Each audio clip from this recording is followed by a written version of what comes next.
अस्सलाम वालेकुम नाजरीन। 16 दिसंबर है आज। जब दिसंबर आता है, जब दरमियान में आते हैं हम, तो दिल जोन सा है बड़ा ही अफसरदा हो जाता है। क्योंकि इसलिए कि 16 दिसंबर को हमारा मुल्क जो था पाकिस्तान, मगरबी पाकिस्तान, मशरकी पाकिस्तान, एक हिस्सा हमारे से अलहदा हो गया था। उसके बारे में बहुत सारे प्रोग्राम हुए हुए हैं। तो मेरे साथ होंगे आज स्वीडन से अब्दुल कयूम साहब।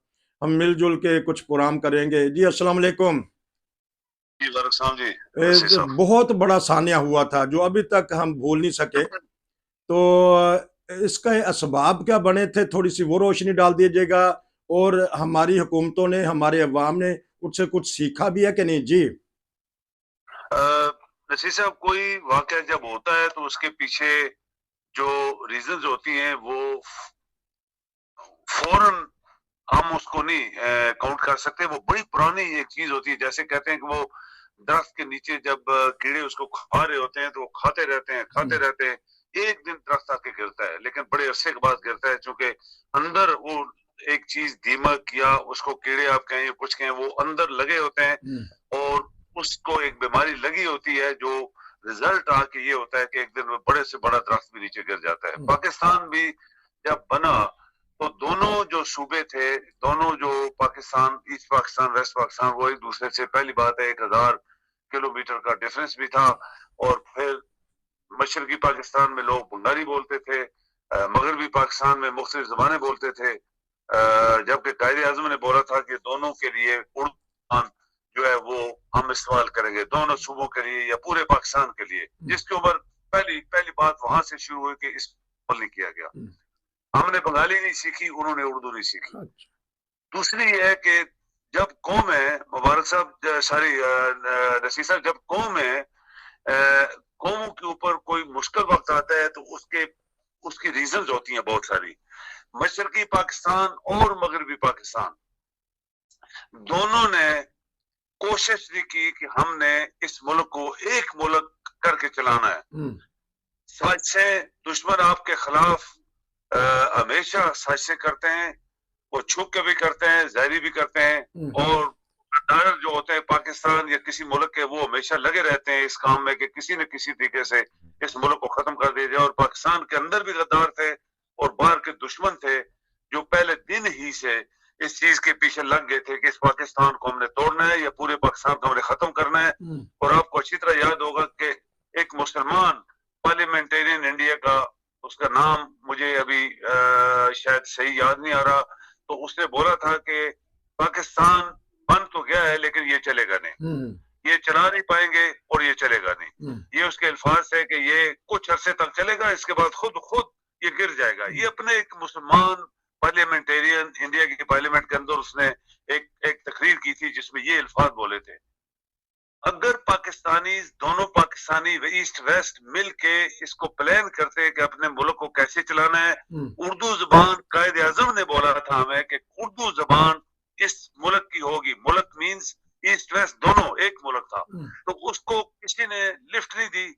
इधर अंग्रेजी शुरू हो गई, उधर वो बंगाली में काम करते रहे। तो फिर वो एक खला पैदा हुआ, एक खला पैदा हुआ कम्युनिकेशन में, कल्चर में, हर चीज में। बंगाली चूंकि सराउंडेड हैं चारों तरफ से इंडिया के, इंडिया उनके तीन तरफ तो जमीनी तरीके से उसके ऊपर सराउंड किया हुआ उसने, और समुंदर भी जो बड़ा है वो इंडियन ओशन है। तो उधर भी बांग्लादेश जो था, ये ईस्ट पाकिस्तान, अभी बांग्लादेश है ईस्ट पाकिस्तान, वो उसमें इंडियन इन्फ्लुएंस था ज्यादा। और इंडिया, बांग्लादेश के अंदर आज जो बांग्लादेश है, ईस्ट पाकिस्तान में हिंदू बहुत ज्यादा रहते थे। और उस लिहाज से भी लोगों की मेंटेलिटी जो थी वो इंडिया की तरफ ज्यादा जा रही थी, क्योंकि इंडियन की बॉर्डर थी डायरेक्टली। हमारी बॉर्डर 1000 किलोमीटर का फासला था।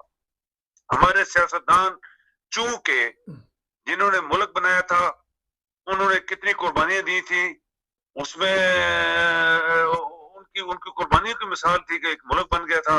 उनकी एक पार्लियामेंट आई थी जिसमें ध्यानदार लोग चुने गए थे और कायदे आजम ने खुद चुने थे। ये किसी की सिफारिश के ऊपर नहीं बनाए गए थे मिनिस्टर, कायदे आजम ने चुने थे। उसको पता था कौन कितना काबिल है, कितने पानी में है।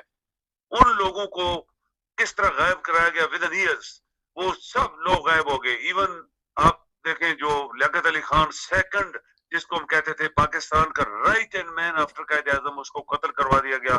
शहीद करवा दिया गया और बाकी लोग जो है वो तितर बितर हो गए। अ- और फिर एक मफाद प्रस्त वाला जो था वो पाकिस्तान के ऊपर हावी हो गया और उन्होंने ईस्ट पाकिस्तान उस वक्त के लोगों को दबाने की कोशिश की, इंस्टेड कि उनको अपने साथ मिलाने के लिए कोशिश करते, उनका खलीज जो है वो दरमियान में वो खत्म करते, हम्म, ताकि वो लोग भी इतना ही प्यार करते हमारे साथ जितना हम उनसे करते अगर, तो ये कभी ना ऐसा होता। आप देखें मिसाल है कि तो अमेरिका है उसका जो दूसरा हिस्सा है वो एक्चुअली रशिया का एक हिस्सा था, उन्होंने बेच दिया था, और अमेरिका का तो उसमें इतने घंटों को 12 घंटे की फ्लाइट होती है, जब जाती है तो वहां जहां उनका सब वो चल रहा है ना, हम्म, वो भी बिल्कुल कैनेडियन के एंड के ऊपर उसका हिस्सा है।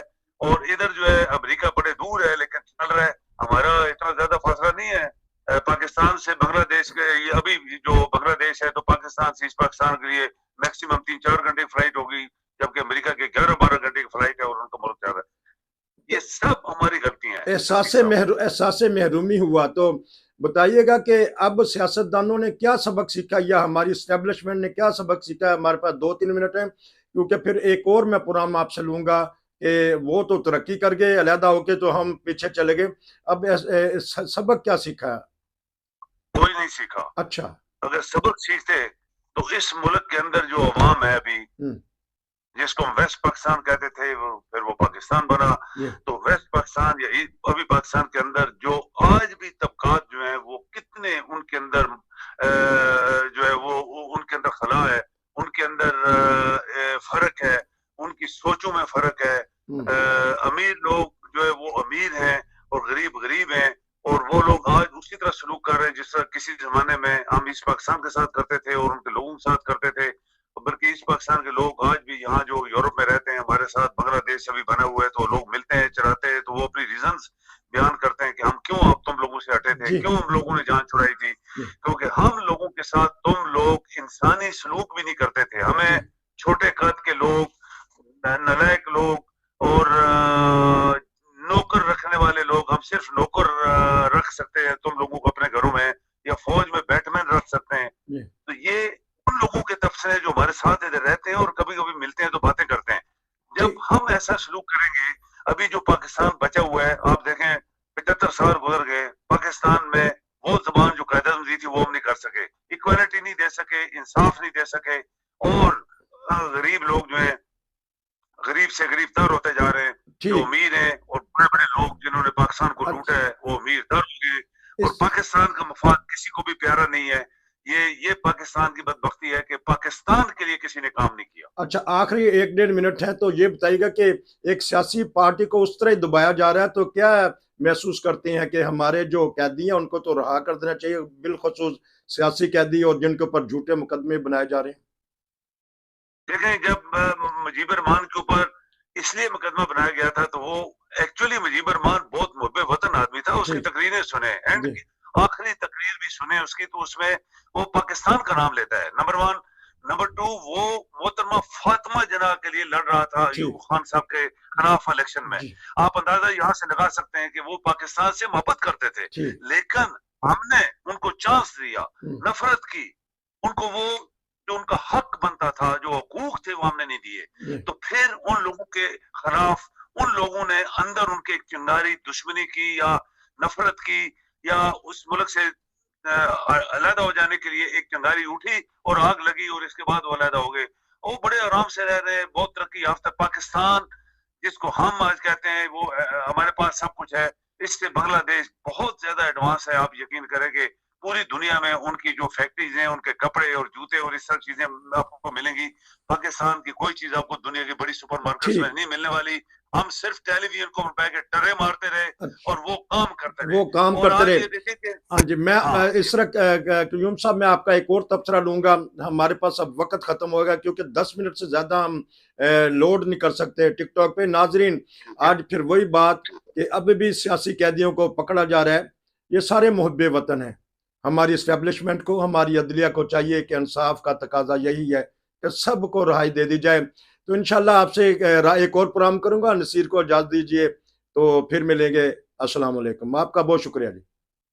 शुक्रिया जी।